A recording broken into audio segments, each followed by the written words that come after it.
के जितने भी 5वीं अनुसूची या 6वीं अनुसूची के जो क्षेत्र हैं, इन पेशा कानून को नजरअंदाज करते हुए एक लाइन लिख दी जाती है कि राष्ट्र हित के लिए जमीन ली जाती है। हजारों करके किसी एक उद्योगपति को लाभ पहुंचा के कौन सा राष्ट्र हित चाह रहे हैं हम लोग। यहाँ पर हम बिरसा मुंडा जयंती मना लेते हैं, संविधान दिवस की वर्षगांठ मना लेते हैं, लेकिन संविधान के अंदर आदिवासियों के हित के जो प्रावधान है वो आज भी धरातल पर लागू नहीं है। धन्यवाद सभापति महोदय, मैं आपके माध्यम से सरकार का ध्यान आकर्षण कराना चाहूँगा। आज हम आज़ादी का संविधान दिवस लागू होने का 75वां वर्षगांठ मना रहे हैं, लेकिन संविधान के अंदर आदिवासियों के संरक्षण एवं उनके हितों के लिए 5वीं अनुसूची का प्रावधान किया गया है, लेकिन इस 5वीं अनुसूची के प्रावधानों को आज तक धरातल पे लागू नहीं किया गया है। कोई भी सरकार रही हो, ये अनुसूची के प्रावधानों को लागू नहीं करना ये दर्शाता है कि सरकारों की मानसिकता आदिवासियों के लिए कैसी है।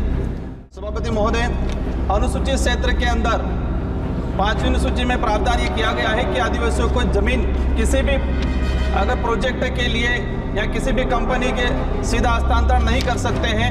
इसके लिए पेशा कानून लाया गया 1956 के अंदर। पेशा कानून में ये प्रावधान किया गया है कि कोई भी प्रोजेक्ट लगाने से पहले उस संबंधित ग्राम सभा से सहमति लेना चाहिए, लेकिन देश के जितने भी 5वीं के जो क्षेत्र हैं, इन पेशा कानून को नजरअंदाज करते हुए एक लाइन लिख दी जाती है कि राष्ट्र हित के लिए जमीन ली जाती है।